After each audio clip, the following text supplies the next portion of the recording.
Hello, everyone. Today I'm going to be presenting a presentation called Quench Your Thirst, the Science and Strategies of Hydration.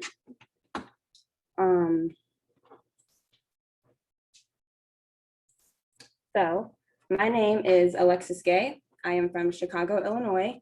I am a 2019 graduate of the University of Iowa with a bachelor's degree in Health and Human Physiology on the Health Studies track.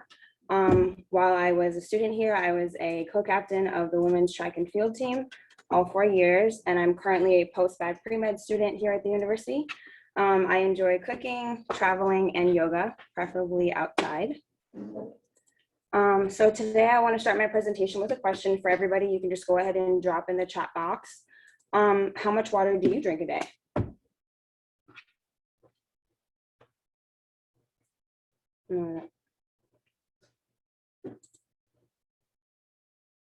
Three bottles, wow, that's a lot. Okay, I'm seeing some variation here. That's awesome. So any amount of water daily is great, but today in this specific presentation, I'm going to talk to you guys about how to get optimal hydration for you personally and how we're gonna go through all of the different steps of that. So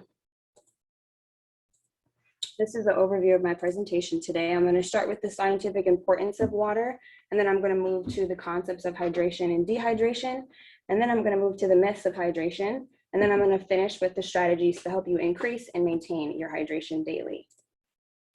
So to start, water is a compound composed of hydrogen bonds between oxygen and hydrogen that, depending on the environment that water's in, it can be gas, liquid, or solid. Water accounts for about 60 to 65% of an adult's body composition. So you can see in this figure here that I have on the slide that a lot of essential organs and essential parts of the human body are composed of 75%, if not more, of water. So clearly, water is a major component of health. It's a key nutrient that we need for life. So I want to go over the main functions of water one at a time because I think all of these functions are extremely important. So for one, water helps regulate body temperature. So when you think about sweating, that's a way that you can cool your body down and you can keep your body at that homeostatic temperature that we're wanting it to be at. Also, it moistens tissues in the eyes, nose, and mouth. Moving along with that moistening situation, we have lubrication of the joints in the airway, which is really essential for movement and breathing. It also protects body organs and tissues. So some of those more sensitive organs and organs and body parts that need to be protected, whether it's the brain or the spinal cord. Also, it helps maintain blood pressure. It helps dissolve minerals and nutrients to make them accessible to the body. And then those major nutrients or minerals that were dissolved in the water can also be transported by the water. It flushes waste products out of the body, which protects liver and the kidneys. And it boosts skin health and beauty. So it can be anti-aging. It can be one of the best anti-aging things for women and men. So what is hydration? In chemistry, hydration is the combining of water with a chemical to, quote, hydrate the substance. In biology, hydration is the process of adding adequate amounts of water into the body and its tissues. So within the body, hydration is talking about the absorption of water by those tissues and cells that need it to perform a chemical reaction or some type of homeostatic reaction. So you know you're hydrated if you're not feeling thirsty, you're feeling alert, you're able to clearly focus and think, and you want to stay hydrated. So we'll talk about ways and strategies later on in the presentation on how to do that. So what is dehydration? Dehydration is the opposite of hydration. In chemistry, dehydration is the process of losing a water molecule via a chemical reaction. In biology, dehydration occurs when you lose or use more fluid than you take in. So your body doesn't have enough water and other fluids to carry out its normal functions, and that will result in dehydration. So you know you're dehydrated if you're feeling thirsty, you're tired, you're unable to think clearly, you have a dry mouth or dry skin, you're feeling like you are using the bathroom less, so less frequent urination, and you're having aches. It can be a headache, it can be other type of aches in the body. And an important thing to note here is that it only takes 45 minutes to rehydrate. I'm not talking about severe hydration when you need to go to the hospital or something like that. I'm talking about the day-to-day kind of dehydration. So don't think that rehydrating is a super daunting task. So how does the body actually regulate hydration? So it all starts in the brain. So the anterior hypothalamus, which is also listed right here, pointed out in this brain diagram, and the preoptic area, which is this blue dot right here in the brain, are equipped with osmoreceptors. Osmoreceptors are sensory receptors in the brain that can sense the actual water concentration within the body. So the neurons that are in this brain, or anyone's brain, show enhanced firing when the interstitial fluid has a high concentration of water. So in this diagram on the bottom, I'm pointing out what interstitial fluid is. So interstitial fluid is just that fluid that's between any other structure and cells within the body. So when there's a higher concentration of water here, that water is going to diffuse from an area of high concentration to an area of low concentration into the cells, into neurons, into any other vascular structures in the body, and then the water can do its job where it's needed. So once that happens, the firing decreases of these neurons because water is being added into, say, for example, a carotid artery, which irrigates or supplies water to the neurons for optimal function.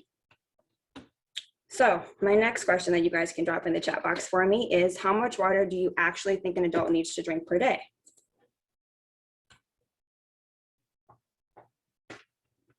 Let me know in the chat, guys. Okay. 6 glasses, 8 cups. All right, seeing some variation again. So there's 2 different types of guidelines that I'm going to list here. I have the Mayo Clinic and I have the World Health Organization.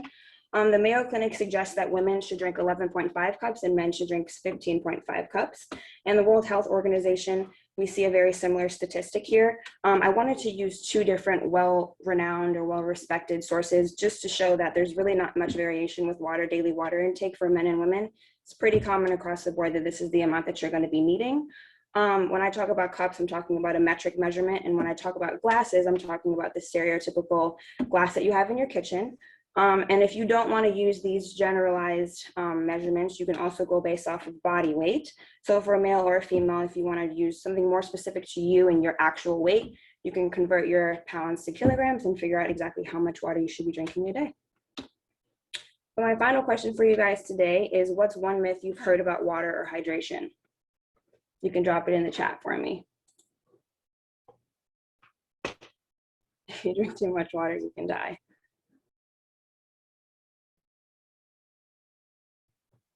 Clear urine to be hydrated, okay. Water is the only thing that can hydrate you. Okay. So in this next part of my presentation, I want to talk about 5 common myths that come with hydration. So for 1, thirst isn't a good hydration tool. 2, you can never drink too much water. 3, caffeine dehydrates you. 4, urine should be clear to indicate hydration.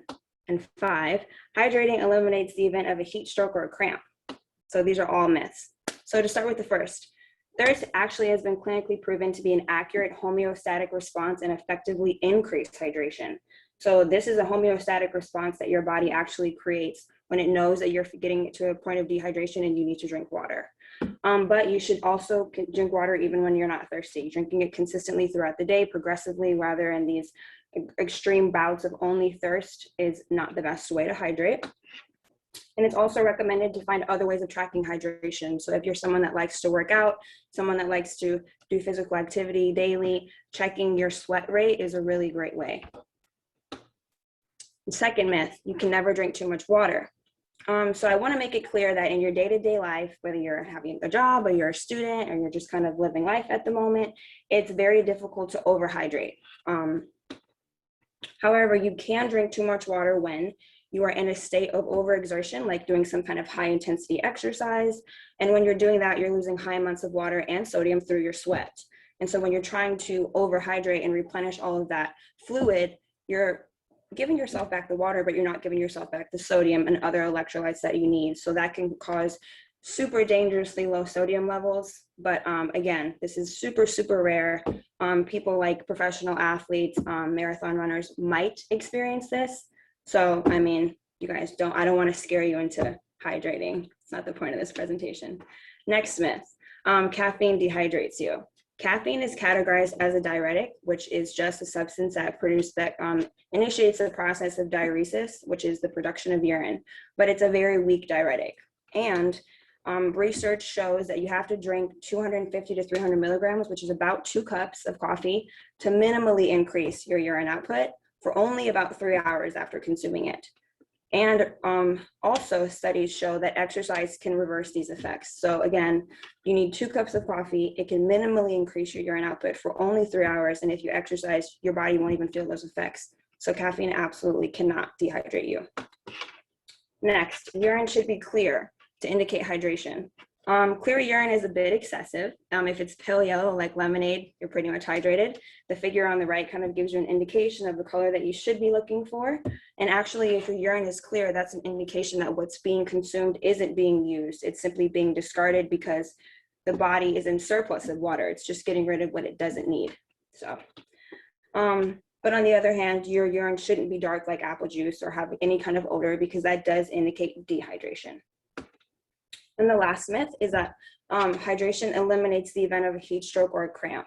So while hydrating is a very effective and necessary measure to prevent a heat stroke or a cramp, it cannot eliminate either event from happening completely because there's a whole bunch of other factors that can come and play a role when we're talking about a heat stroke or a cramp. So things like body size, exercise intensity, fitness level, your age, and then obviously the environment. If it's super hot, if it's super humid, your sweat rate's going to be increasing more, and those are things that are out of your control.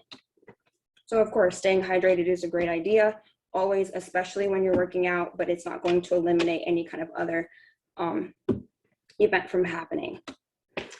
So the final part of my presentation is strategies to help you increase and maintain your water intake. So I have 5 strategies that I'm going to go over and give you some action steps to implement into your daily life. So for one, don't wait until you're thirsty to drink. Drink all day long. Drink at a moderate rate, and hold yourself accountable. Use an accountability tool, and I think that this app is a great option. So I love this app. I have it on my iPhone. I use it daily, and if you have but you can't use it on any smartphone. And if you have an Apple Watch or any kind of smartwatch, you can also attach it to that, and you can get reminders about how to, get your daily water intake. My second step is to flavor your water. Some people don't love the taste of water. They don't love drinking it all of the time. So if you could implement maybe putting fruits or vegetables into your water to spice up the look of it, the slight taste of it, that might make you more enticed to drink the water.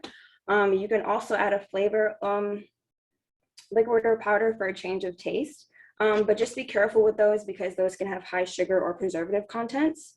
I know my mom has to be all organic, so she doesn't play about that.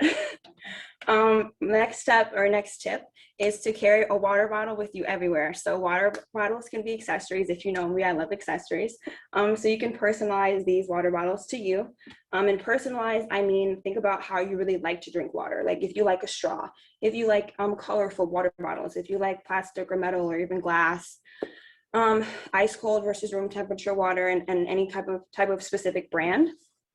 I love Hydro Flask. I stole my dad's this summer, and I've had amazing water intake ever since. And I also like to drink out of a straw, and I like very cold water. So I have like having a Hydro Flask. It's thermal, it's durable, it's easy for me to take everywhere. Also, accessibility makes all the difference. So if you have your water bottle handy, you're going to drink it more. If you have it right next to you, it's going to be something that you're going to just not even think about, and you're just going to take. And finally, it's cost effective. If you have something to drink, then you don't need to stop somewhere to get something to drink. So you're even saving money. So next strategy is eat water-rich fruits and vegetables. So food can account for over half of your daily water intake. It's not just drinking water. And most water-rich foods are actually very low in calories. So some of my favorites I included here also on this awesome graphic. There's some other foods. I love cucumbers. I love watermelon, especially in the summer, and I love apples and oranges. So eating any of these, this is water intake. This is definitely going to count towards your daily intake. And my last strategy is stay inside when it gets too hot. So extreme heat disproportionately increases your sweat rate, which is one of the ways to track your dehydration that we talked about earlier. So a large water intake is required to make up for these lost nutrients. This is the rehydration that's going to take you 45 minutes. So if necessary and you have to be outside, just make sure that you're being mindful about it, bringing extra water, dressing for the weather, things like that. So that's my final strategy. And if you guys have any questions, I'm here. On behalf of the Community Wellness Practicum, we had an amazing semester. This is me and all my classmates. We appreciate you guys' time and attention.